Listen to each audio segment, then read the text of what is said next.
time for Wednesday's hour number 2 on hashtag Daily K with your host, Peter Bint.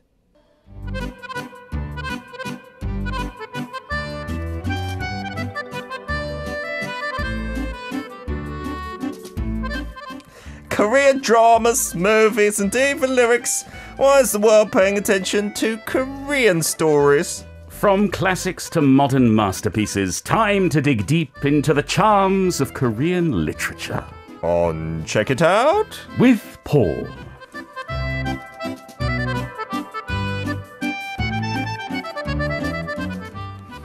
It's a Wednesday, Paul's in the studio, and I've got my England shirt on. And Paul, you've got the same colour, navy inside, it looks like. Well, I told you to wear navy, because I was wearing navy today, and you did. We colour coordinated perfectly. I know, Paul, you're not too much into the England team. I don't care. Will you even care if we win it, Euro 2020? No. I support Korea. I've been in Korea for 21 years now. I'm a Red Devil through and through. Goodness. So when they played in 2012, do you remember that in the London Olympics? Who? Korea and England. Yeah. Were you cheering for Korea? Of course. 100%. Yeah. All the way. I do find it a bit of a conflict when they play one another. I'm still not quite like in total Korea's camp. I can't say that. Wow. You disappoint me. I'm torn. Are you allowed to be on Arirang if you don't support Korea? I bought a Korean football shirt the other day. You're not wearing it today though, are you? But for this purpose, because I thought if I wear the England shirt... To fake it. No, if I wear the English shirt one day, I'm going to have to wear the Korean shirt the next day. So tomorrow, tune in, Paul. You get on the YouTube chat and say... I'm busy tomorrow. Well done, Peter. I've got things to do. Priorities, sir. Today we're doing poetry. We haven't done poetry for a while. It's been about a month. But I think it's worth it once a month or so to look at a piece of poetry because we can learn so much about Korean culture and Korean traditions and, well, Korean life from poetry. And I've got a great book because you know what today is? Today, the last day of June. In the opening, we said it was the last day of the month where, in June, apparently, it's all about war veterans and stuff. But is it something else? Well, we're at the halfway point of the year. Oh, yes, the end of June means slap bang in the middle. Yeah, we're slap bang in the middle. Tomorrow, July 1st, is sort of the start of the second half of the year. So it feels like a good point to, I don't know, reflect on our lives and philosophize and so on. So, do you know what would be great? What? If these are not poems in the traditional sense, but football chant poems. That would be fantastic. Peter, can you focus on the segment, please? For the Red Devils? No, it's not, Peter, is it? Peter, every Wednesday, 10 to 11, what do we talk about? Books. Korean literature. Thank you. Poetry. Not football. All right. Get in the zone. What is the title of the book? Okay, it's called 해를 오래 바라보았다. I Gave the Sun a Long Look by Lee Young-kwang, translated by YoungShil and Daniel T. Parker. And, well, I think the title gives a hint of things to come. I gave the sun a long look because, well, you should never stare at the sun. Of course. But if you do, you're both struck by the beauty and the majesty of it, but you're also hurt by its brightness and its power. Oh, it's a double-edged sword, I see. That's a literal translation in the title as well, giving the sun a long look. 해를 오래 바라보았다.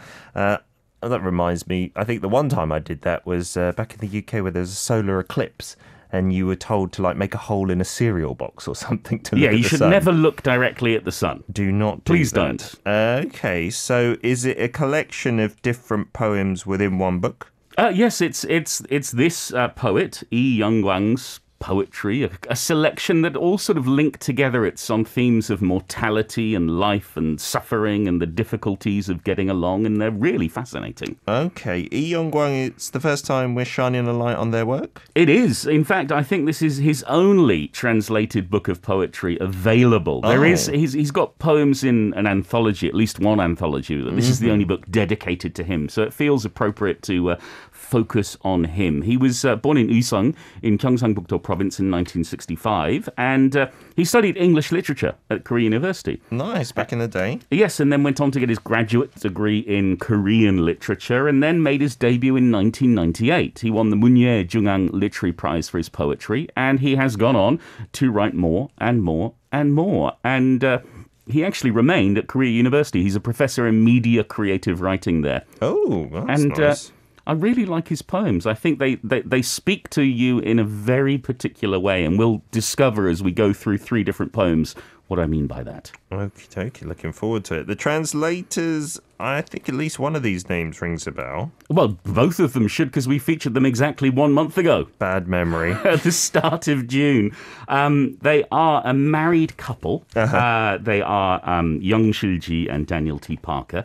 This is the third time featuring them on the show. We were talking about whale poetry. Do you remember we talked about the whales? Yes. Chung Il-gun. That was the last time we featured them. Oh, that was fantastic, wasn't it? Yeah, so they translate together. YoungShil graduated from Keimyung University. She's a freelance translator specializing in contemporary poetry. And Daniel T. Parker, he taught at Keimyung University since 2001. He's an assistant professor at their English language and literature department. They've had a number of translations going out, a lot of poetry, and so it feels like every time we feature them, it's always about some interesting poet and their collected works. Fantastic. Okay, everyone's on board now. We were a bit distracted with the footy earlier, but everyone's Can you not now mention the football? in poetry mode. Darcy Ann is on board saying, okay, let's get to this. And Princess Mama Wolf, I'm not sure what it's linked to, but says, but Paul Matthews, what happens if you own a son? Are you talking about maybe scaring children if, like, your kids were in the audience, perhaps? I think it would be even more fun, no? I have to say, or maybe she's talking about sun as opposed to SUN. S-O-N. Oh. You should never stare at the sun. I see what you mean. Don't look at Geo. Sounds whatever the you same. do, Peter. He doesn't like me staring at him, to be honest. He's getting a bit moody at that age, isn't he? Yes, we're talking about the sun in the sky. We're going to start off with a poem about what? Well, the title of the poem is Being Late, but we'll see what that means. Being late. You know, I have anxiety about just that word, you know. Ooh. As a broadcaster, if you've got a live show, you know, at the office you can be late and maybe you get scolded. It's okay though. But when you're late for being on air, You can't do it. you cannot do it, right? I have only ever been late once for a live broadcast. What was the situation? I feel this could be an interesting story. My house was on fire. Goodness gracious. Somebody set our building on fire in the middle of the night. I was actually in hospital, and I made it for the second hour of the show. You still went to the second hour of the show? The PD Nim said I had to go. Oh my goodness. That is We don't talk anymore. We will definitely allow you not to come in on a Wednesday if your house is on Look, fire. don't worry, it wasn't Arirang. Let me just say, it Yes. was definitely not Arirang, it was another station. Knock on wood. Okay, so let's find out. Is this an upfront poem about actually being tardy and late or not? Here's poem reading number 1.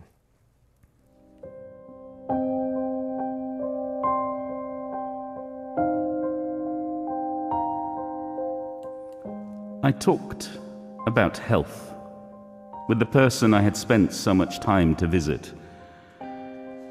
We talked about how we had lived, how we would live, and money.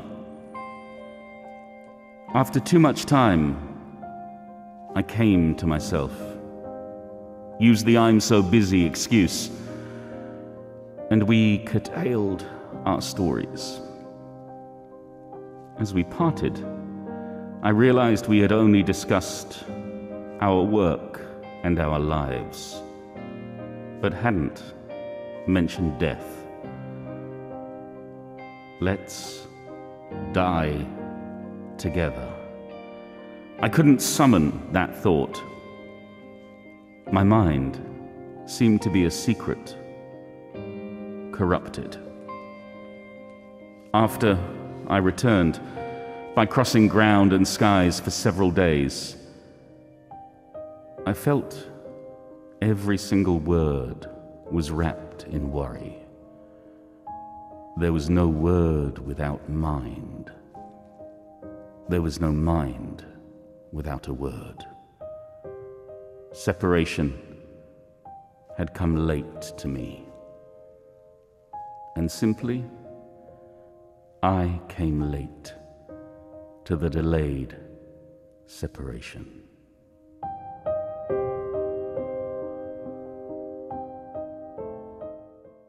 Ichigo Gang says, what book are we reading from today?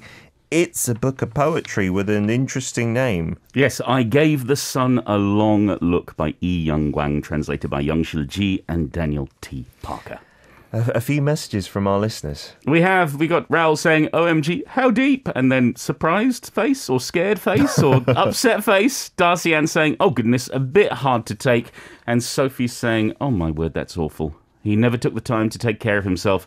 The writer is suffering slowly from him being absent-minded about his own health. Oh, very interesting thoughts. Yeah, Tropic Girl saying, I'm feeling he was maybe madly in love and didn't think anything was amiss.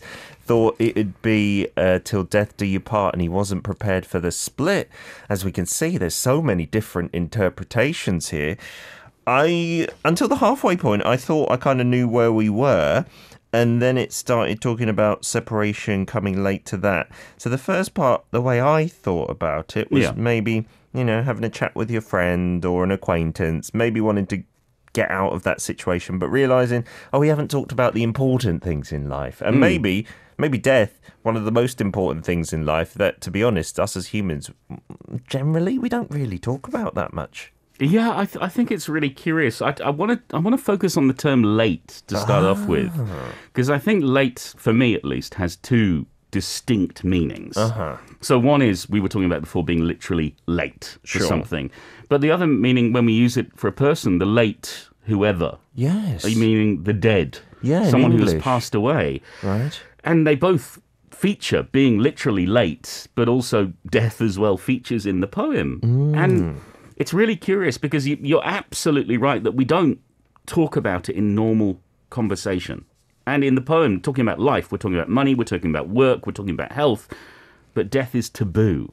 Yes. It's something that we know's coming, but we don't want to talk about it. Yeah, it's the only certainty in life. And I have listened to experts talking about the subject, and even when they're really kind of positive about it, as positive as they can be, it just makes you feel a bit odd, right? Just thinking about your impending doom and that's going to happen one day.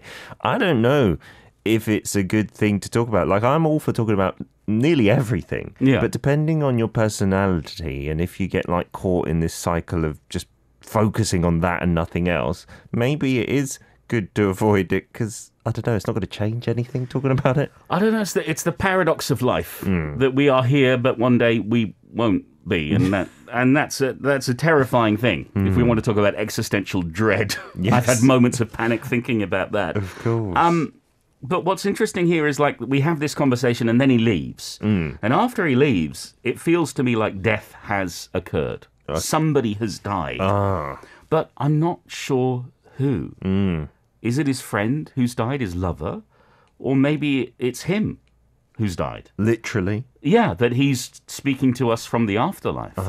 It's really difficult to tell. And it's really curious because for me, some poems and some poets are very straightforward. Sure. Here's the poem, this is how I'm feeling, this is what I'm talking about. And yes, there's deeper meanings, but you get it. Yeah. Whereas for Lee Young-kwang, I think this is more like a puzzle box. Oh. You've got to twist and manipulate and turn the poem until you can crack it open, and then the answers inside are revealed. Oh. So I'm feeling the separation, I'm feeling the sadness, the realization that something has come too late. But to be honest, I'm still digesting this poem. Yeah. I feel like it's going to stay with me for a little bit longer as I try to work out exactly what he is trying to say to us. Yeah, there's a lot of layers here to be peeled back. Separation, then there was no word without mind, no mind without a word. I don't know. I haven't faced up to my mortality in a long while. Maybe this is a good opportunity to do it. And with kids, I think it's actually easier to talk about it. With my kids, especially my son, he does sometimes on a regular basis bring it up and talk about what is it, how does it happen, how old are you when it happens, and things like this. And obviously, I can't be sure about what happens afterwards, but I give him all the details, up front, and he doesn't bat an eyelid. And maybe that's something you have as a child. You're more open to all of those things, even if it is a little bit unnerving. Whereas as an adult, when you're so uncomfortable talking about it, you just want to avoid it, maybe. Yeah, and I think many people, especially in their 20s or 30s, won't even think about it.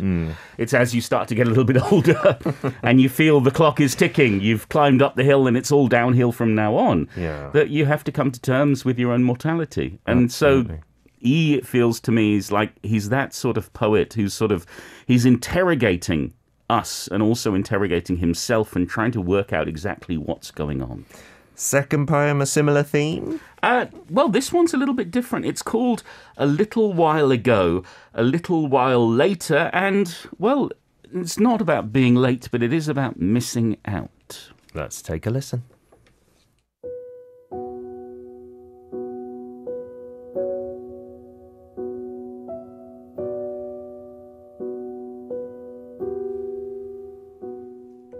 Money and I are strangers. But once I was a debt collector. Oh, that person moved away a little while ago. I hurried after the call about my father's condition. My mother said, "Oh, he passed away a little while ago." I could never beat a little while ago. Like a kid who runs back to school after going home for forgotten homework. I'd be sweaty and late for a little while ago. I didn't want to be late to your contorted and crying face. Whenever I lose to a little while ago, a little while later always follows. Just like the deadbeat had run far away. Just like my father had become only a corpse. Yes, I'm okay now. Really, I'm okay. You already with a smile on your face. A little while later arrives, and I want to wring its neck.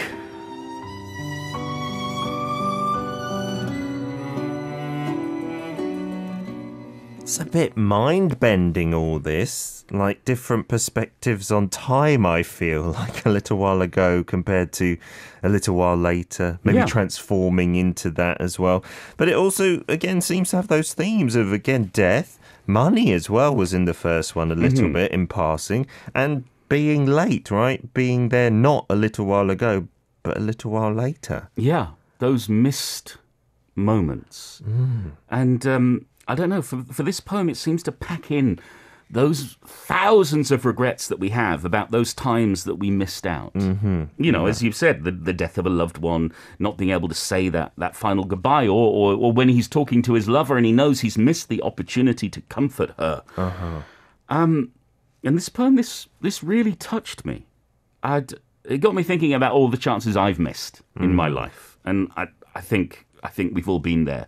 And I started thinking about how I've let myself down, how I've let others down, even if it wasn't necessarily my fault. No, not deliberate as well in many instances. But this poem seemed to bring out these feelings from me when I read it. That was the visceral reaction to me. And I think that E really captures that frustration, that hurt, that, I don't know, and that twist at the end where suddenly the anger at a little while later. That moment there, it feels to me it captures perfectly how upset we can be when we miss that chance. When the world has moved on without us and we couldn't do what we were meant to do, what we should have done. Yeah, you have nothing you can do with time, being late for something. With many other things, you could make it up, you could do it again. But if you miss one chance, it's gone. Right? It is. And it takes, the expression FOMO, fear of missing out. It takes it to a whole other level. Absolutely. We are mortals. We are not gods. And we may be the masters of our own destiny. I don't think E will deny that. But we have so little control of everything else in the universe. And he does so well in bringing that out. How no matter how hard we try, there are things we cannot change. There are moments that we will always miss. And we feel so angry and so frustrated about it. Yeah, maybe because we're so helpless, right? And accepting that as a human being. I've been thinking a lot recently in the past year or so about that, about free will and whether it really exists at all. And it doesn't change anything, to be honest. Like, if you then miss an opportunity, you don't think, oh, well, it was inevitable. You still think, oh, I wish I had got that, right? As a human being, they're just your feelings, your frustrations that bubble over. Yeah, and I think also when we get older and we get to the end of our lives, the things we regret are not the things we did necessarily, but the things we didn't do. Now, I've heard that many times on the deathbed, like not spending more time with family and loved ones. Those are the biggest regrets, right? Not purchasing a luxury bag or car. I'm in London. I'm in Australia. Tokyo. The Philippines. Finland. Indonesia. New York. Arirang Radio. Now live in Seoul.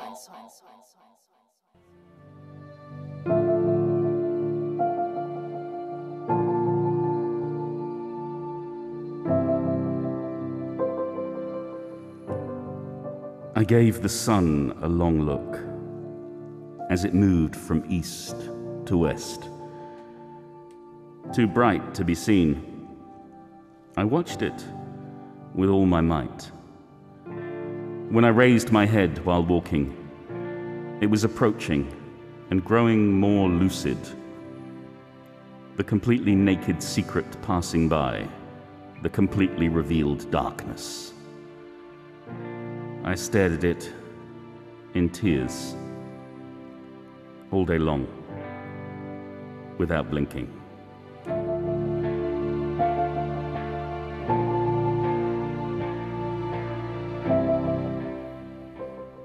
This is rather extreme, this one, isn't it? But again, like, I'm getting a very unnerving feeling from all these poems. In a good way, maybe, making me feel a little uncomfortable, a little contemplative of my life and maybe impending death as well. Doesn't sound like a good idea to literally do. I hope this wasn't what anyone was literally doing, but maybe figuratively. Yeah, it is. It's called The Sun, and I think it's coming from that title of the book. I gave the sun a long look. Yeah. I don't know. It's strange. It feels like some form of self-torture. Just staring at it. Yeah, because you should not do that. You must not do it. But those last two lines, I stared at it in tears all day long without blinking. I don't know, it's curious. This poem in particular is filled with contradictions. He's giving the sun a long look, but it's too bright to be seen. So I'm thinking, is this the end of his life? Is this the loss of a loved one? Because you think of, your loved one being this shining star that you can't help but focus on, that you can't take your eyes off. Sure. But it feels like this important journey, and he's getting closer and closer to it. And then he uses the phrase, the completely naked secret passing by, the completely revealed darkness. It's almost like there's a truth to be revealed. And like the same way that sometimes we can't properly face a problem even though we know we have to. When there's something that's bugging us, when there's a monkey on our back, a chip on our shoulder, we don't want to stare directly at it, but at the same time we feel like we need to. And we know exactly what it is as well. This could be a little bit of imagery for death as well, being the naked secret. We all know it's there. We just maybe don't look at it until, like you said, maybe it is towards the end of that journey. But there's a real beauty to it. I mean, you've got light as darkness. We look, but we cannot see. It's deeply philosophical. It's fascinating. We have Kristen D, who's just joined us on YouTube, saying, it seems pretty dark in here. Sorry! It isn't like this every week, okay? We are doing some poetry today, and it is, focusing a little on death, a little on lateness as well, and maybe looking back at things as well. And we've got lots of messages. Jackie Wong says, in life, you should just do it. You should just follow the thumping beats of your heart. Each thump reveals a hint, a sign, a breathing, maybe fleeting moment. That's good advice. A beautiful way of putting it. I've got Tropic Girls saying, deceased. That hadn't crossed my mind. I think this is talking about the first poem, perhaps. And where do you go after? Does your spirit remain, or is your energy passed into something else or reincarnated? So many different perspectives. If you don't embrace death, you're not living life to the fullest. I don't know if it's being a parent or getting older. I think it might well be a combination of both. But I'm more and more, when I do think about, moving on to whatever's next, I feel more at peace, especially when I look at my son and my daughter, and I sometimes think about it scientifically. I'm like, you're half me. So there's two of you. So there's a whole me out there, and that's okay. You'll continue whatever this is. And also just thinking about it, scientifically, you don't disappear, like even your actual atoms and stuff. They'll go on to be different things, maybe different living things as well. Yeah, but I don't have kids. You've got cats. Yeah. They're all you. They're not me. They're definitely you. That's your DNA. They're adopted. I know how you created those little furballs. Another message. Rising Lotus Wind says, that's pretty traumatizing as a kid when you talk about death if they aren't prepared for it. I guess I'm going to heaven since I'm already living a hell on earth. It is true. I think different kids approach it in different ways, but it's like Gio wanted to talk to you about it. It's not like you're forcing him to confront this issue. No, I don't bring it up deliberately. Yeah, and I think it's good if kids have an interest, if they want to know about it, it's good to talk to them. But yeah, it's when they're ready. Absolutely. And yeah, Gio's interesting because he was around when my father was around, just as he was passing away and going through his illness. So I think Gio's very realistic about it, whereas Ellie, she doesn't broach the subject hardly at all. And maybe that's, the average kid who doesn't have someone die young in their life. It might not come to mind at all, right? I remember when I was young, though, I used to lie in my bed thinking, what happens when my parents die? And then what happens when I die? And I tried to imagine dying, and then it felt really black and empty, and I just avoided it. But yeah, everyone's got a different perspective, different way of thinking or dealing with it as well, I suppose. Absolutely. It depends on your culture. It depends if you're religious or not. There are all sorts of aspects, but it's the one thing that we share in common. It's all going to happen to us, no matter what.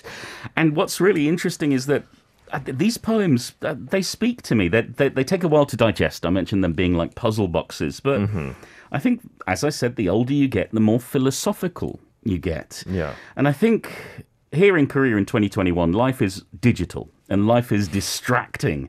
And we spend too much time in front of a screen sort of playing games or doing work or worrying about social media. And we don't take enough time to contemplate how we're actually doing emotionally or spiritually. I think that's what it does. It stops you from thinking. And I think maybe you just don't want to think about it on a subconscious level. So you just want to be on a screen, right? Yeah, so E, in a way, he's capturing these feelings that we've shut away, that we've repressed, that we've put into the closet at the back of our minds, this anger or pain or humiliation that we've all experienced and we all will experience again and again and again.